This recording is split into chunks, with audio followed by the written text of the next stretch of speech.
What if I told you that the most powerful empire in the world once tried to silence the most important truth in history, mga classmates? What if I told you that even today, some people are still doing everything to suppress this truth, twist it, water it down, or make you believe it is just another religious myth? But here's the kicker, mga classmates. The moment that shocked history to its core did not happen in front of cheering crowds or in a majestic palace. It happened in a tomb, a sealed tomb, guarded, final, and yet empty.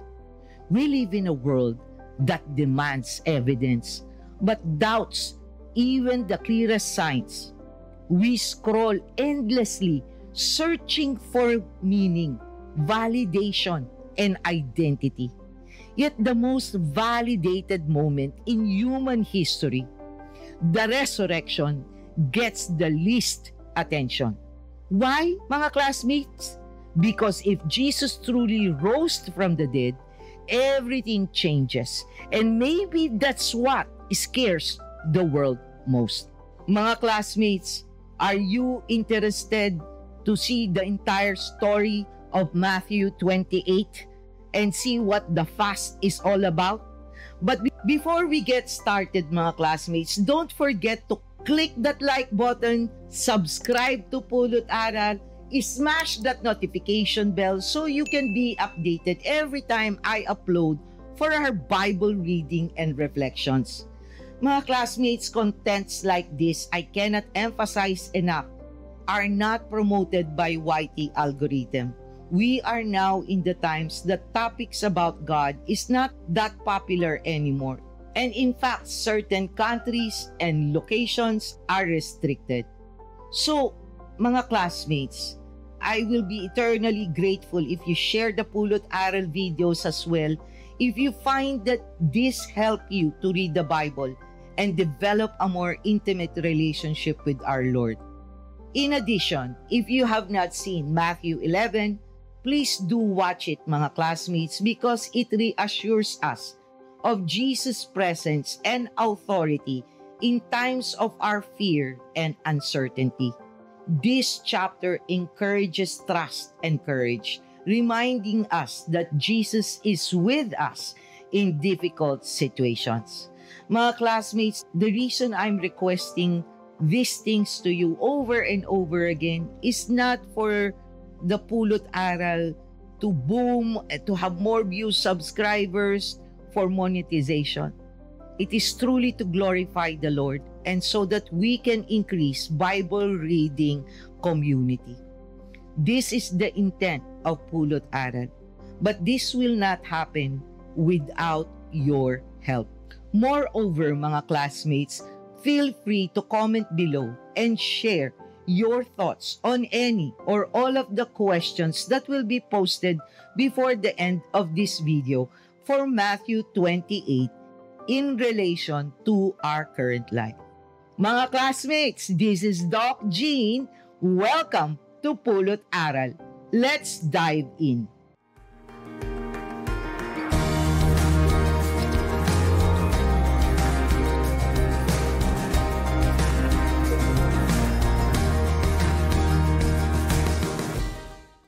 Mga classmates, before we start the Bible reading and reflection, let's place ourselves in the presence of the Lord and pray.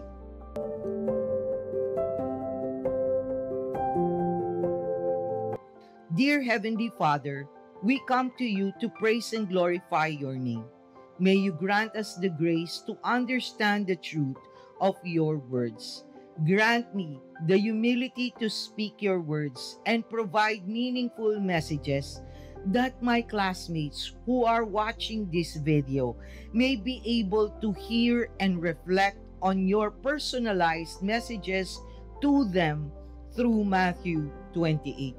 Override my preparations, O Lord, O God, as I speak about the reflections for Matthew 28. Do not allow Satan to tempt us to use our Bible discussions for contention, division, and disbelief on your sovereignty and your ability to provide us all what we all need, and all we have to do is to surrender, obey, and have faith in you. May your words in Matthew 28 verse 19, as it states, "Go therefore and make disciples of all nations, baptizing them in the name of the Father and of the Son and of the Holy Spirit," be a unifier, not a divider. Let not our differences in Christian identity, theology, history, and religious practices divides us as brothers and sisters in the body of Christ. But instead, O Lord, O God, obey your final instruction to be disciples, to spread your message to the world. Enable us, O Lord, O God, to be good followers and be encouraged to meditate and spend more time with you, so we all can hear your personalized and individual messages to us. Let not our religion, our own biases, or personal assumptions, and based on our emotions and experiences, not based on scriptures, hinder us from seeing and hearing your words of wisdom. Fill us with your Holy Spirit to resist the deception of the devil that may create division among us because of differences in interpretation. Through the power of faith in your words, unite us all in wanting to read more of your scriptures and learn how to use your armor to live according to your will as you want this channel to do. Let us be inspired, O Lord, O God, and encouraged to build a personal relationship with you. Grant me, O Lord, our God, the humility to speak your words in reverence, and for my classmates to have the clarity and discernment of your words, not mine, as they watch and listen. May I humbly and faithfully fulfill your purpose in this video. May our reflection on Matthew 28 move us forward to surrender to you, desire more, discern well, do and delight in your will. All of this we ask through Christ our Lord. Amen. Mga classmates, let us now take out our Bible and read along with me. I will be reading on the ESV version of Matthew 28.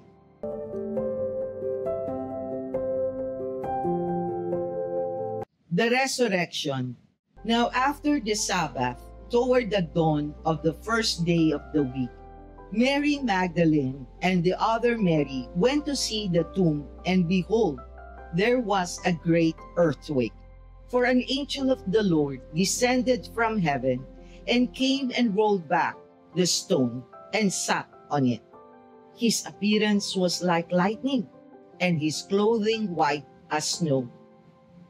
And for fear of him, the guards trembled and became like dead men. But the angel said to the women, "Do not be afraid, for I know that you seek Jesus who was crucified. He is not here, for he has risen, as he said. Come, see the place where he lay. Then go quickly and tell his disciples that he has risen from the dead, and behold, he is going before you to Galilee. There you will see him. See, I have told you." So they departed quickly from the tomb with fear and great joy, and ran to tell his disciples. And behold, Jesus met them and said, "Greetings." And they came up and took hold of his feet and worshipped him. Then Jesus said to them, "Do not be afraid. Go and tell my brothers to go to Galilee, and there they will see me." The report of the guard while they were going, behold, some of the guard went into the city and told the chief priests all that had taken place. And when they had assembled with the elders and taken counsel, they gave a sufficient sum of money to the soldiers and said, "Tell people, his disciples came by night and stole him away while we were asleep. And if this comes to the governor's ears, we will satisfy him and keep you out of trouble." So they took the money and did as they were directed. And this story has been spread among the Jews to this day. The Great Commission. Now the 11 disciples went to Galilee, to the mountain to which Jesus had directed them. And when they saw him, they worshipped him, but some doubted. And Jesus came and said to them, "All authority in heaven and on earth has been given to me. Go therefore and make disciples of all nations, baptizing them in the name of the Father and of the Son and of the Holy Spirit, teaching them to observe all that I have commanded you. And behold, I am with you always to the end of the age." Mga classmates, let's step back in time and I will be discussing the geographical, cultural, historical context, and general overview, plus discuss it at the same time. Matthew 28.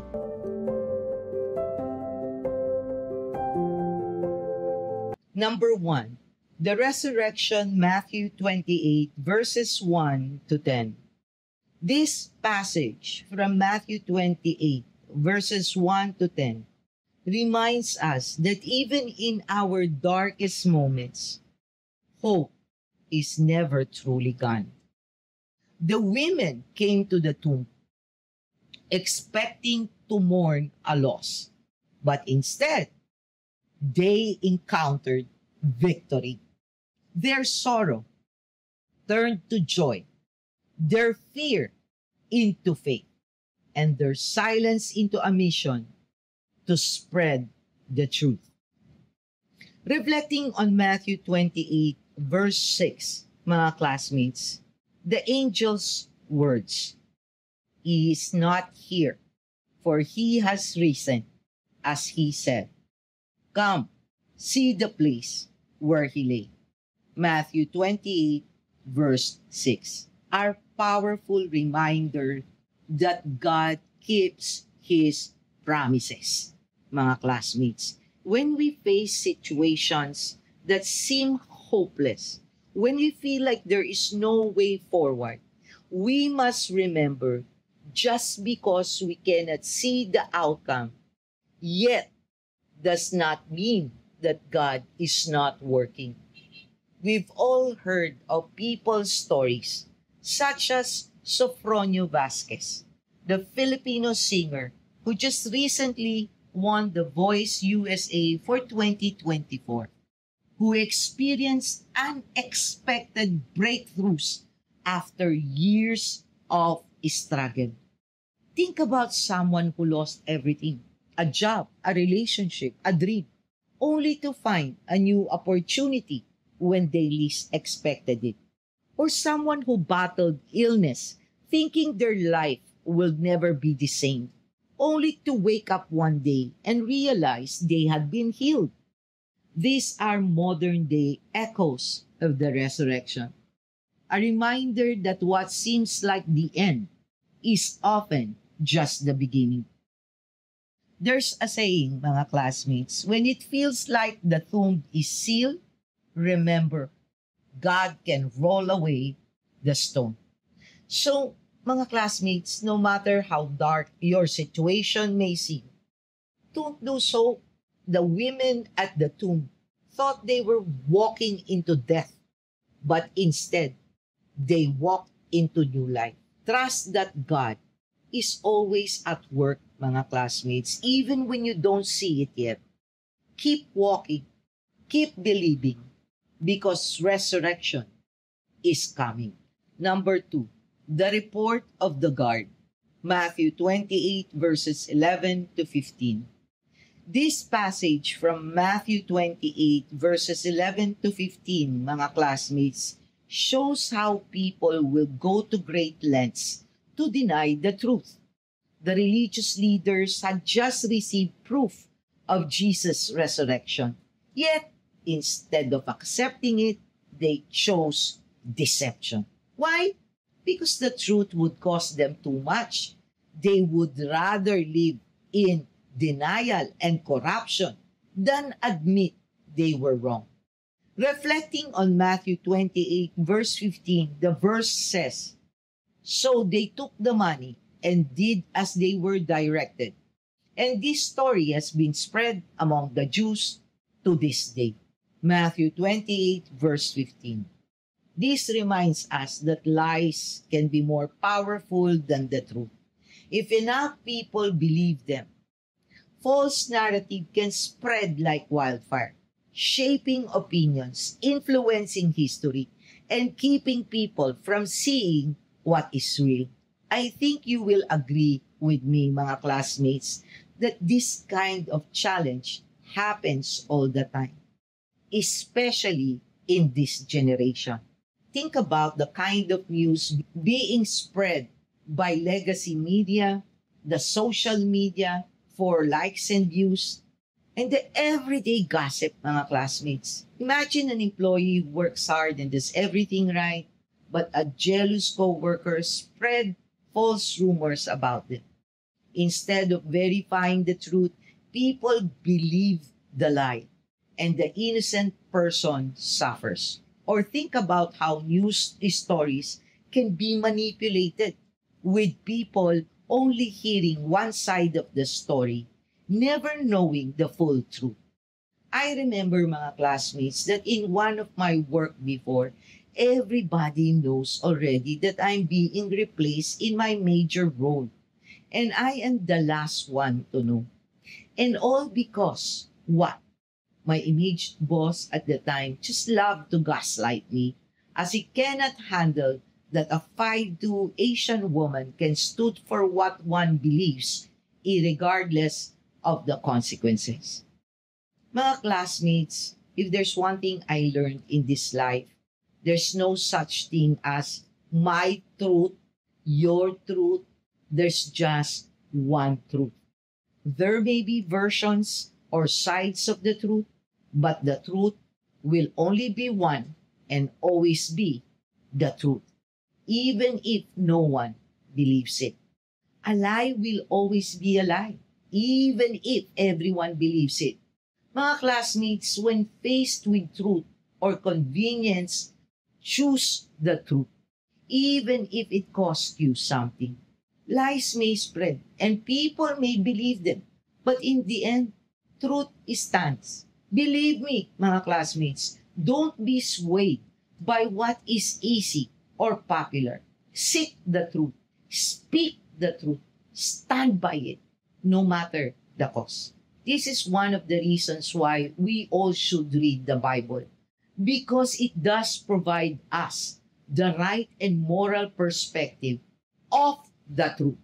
Remember Matthew 10, mga classmates? And if you have not watched its Bible reading and reflection, you should, because Matthew 10, verse 26, states, "So do not be afraid of them, for there is nothing concealed that will not be disclosed, or hidden that will not be made known."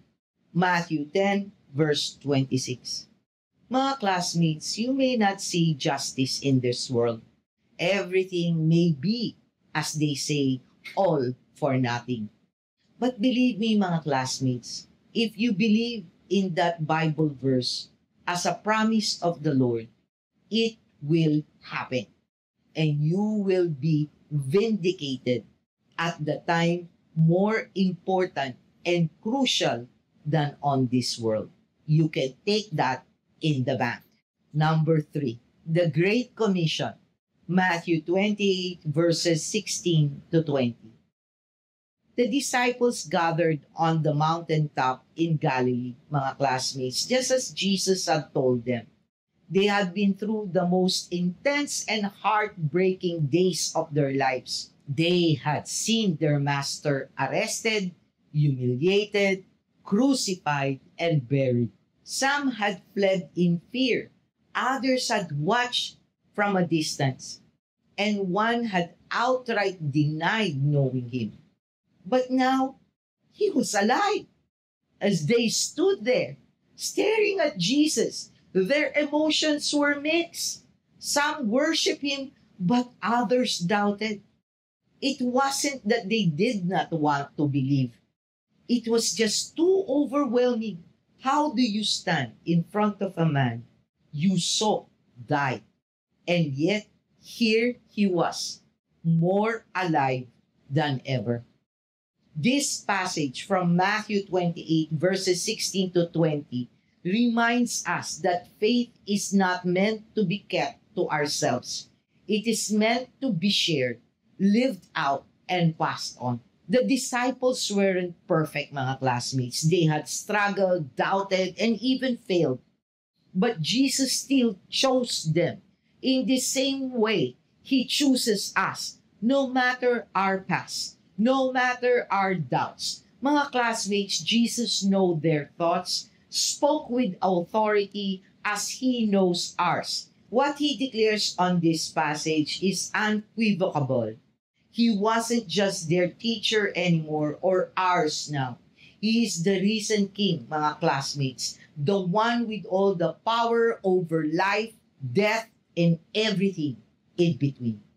And He gave His disciples a mission then that extends to us now, who follows and believe in Him, that we should spread His great news and be part to change the world through His righteousness and glory. The weight of those words must have hit them hard. And sing to us now, who wants to serve the Lord? We are no longer just followers, mga classmates, but we are now being asked to lead.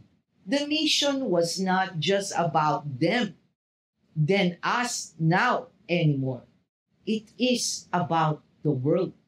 The apostles and us now are afraid to fail Him, unsure of what would happen next, and if we are even worthy to represent Him. Isn't it, mga classmates? That's what I often feel.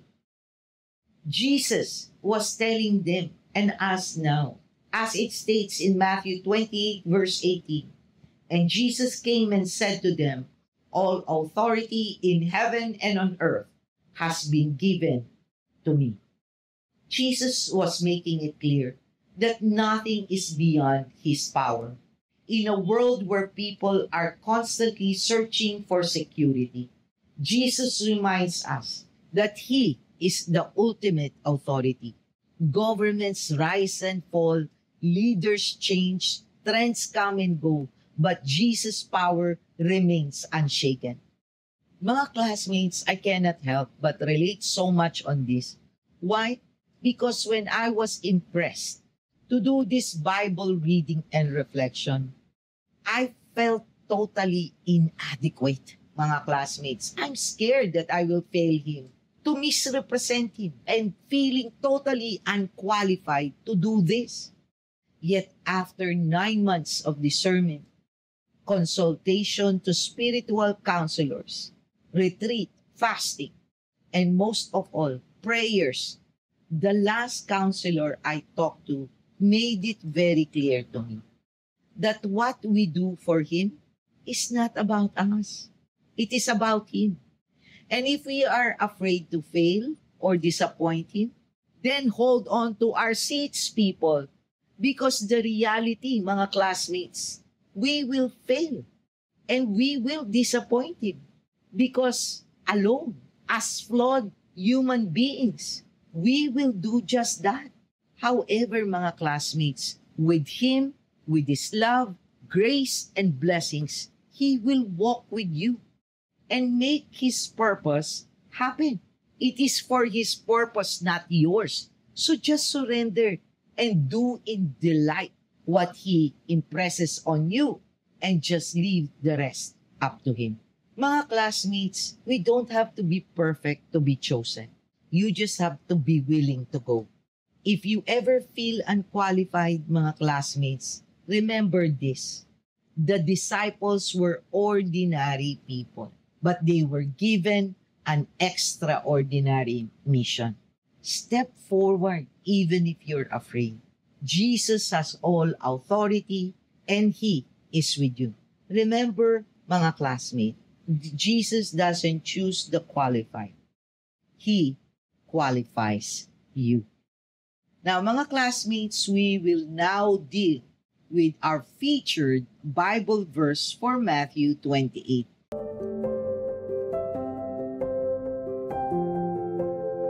My chosen verse is 19 to 20. The disciples stood on the mountain listening to Jesus' final words before He ascended into heaven. Their hearts were pounding. They had seen Jesus perform miracles, teach with authority, and even rise from the dead. But now, He was leaving them with a mission, a command that would change the world forever. As we have previously discussed a few minutes ago, mga classmates, and verses 19 to 20 is the command of the Lord for us to spread His word so that many can accept His gift of salvation to humanity. As we reflect what He said in Matthew 28 verses 19 to 20, "Go therefore and make disciples of all nations, baptizing them in the name of the Father and of the Son and of the Holy Spirit, teaching them to observe all that I have commanded you. And behold, I am with you always to the end of the age." Matthew 28 verses 19 to 20.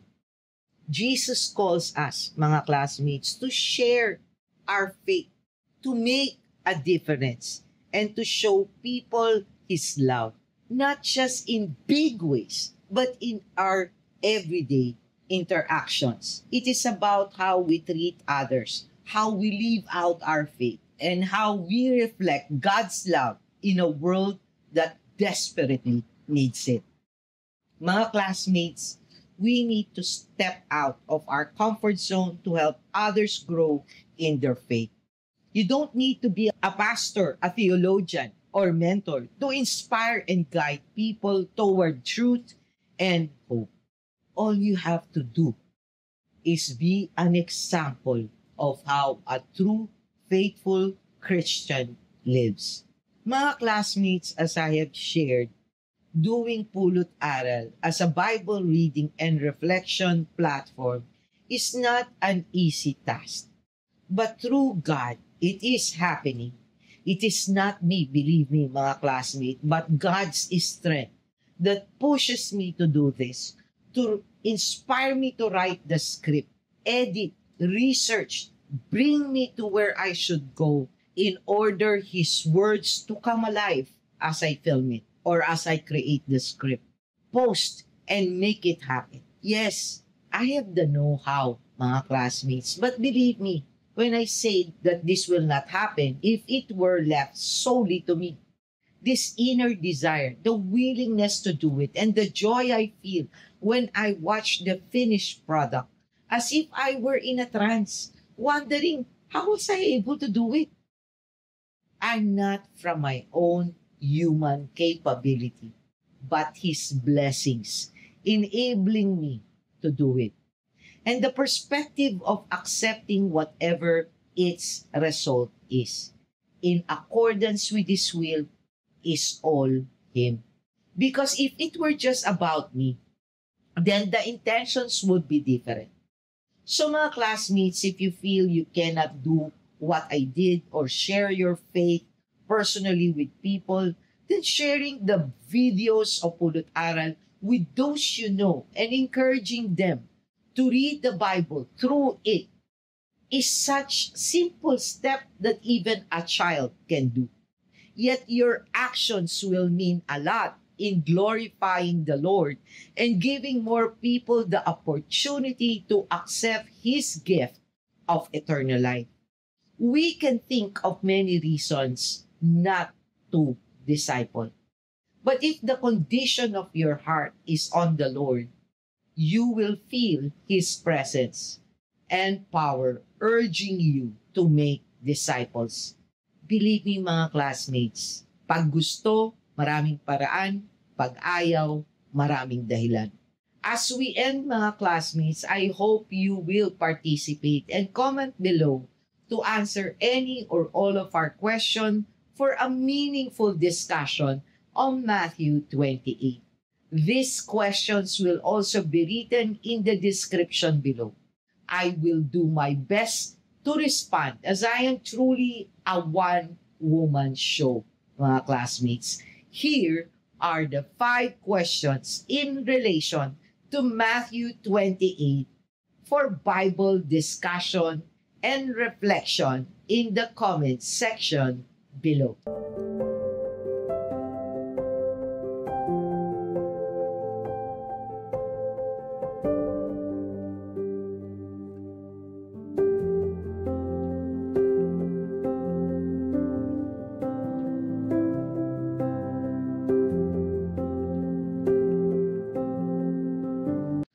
Classmates, while you're figuring out your comments to any or all of the questions, I will sincerely appreciate it if you don't forget to click that like button, subscribe to Pulot Aral, smash that notification bell, so every time I upload a video, you will be notified via email, or in the future, we can go on live and get to know each other better as we discuss the love God has for us.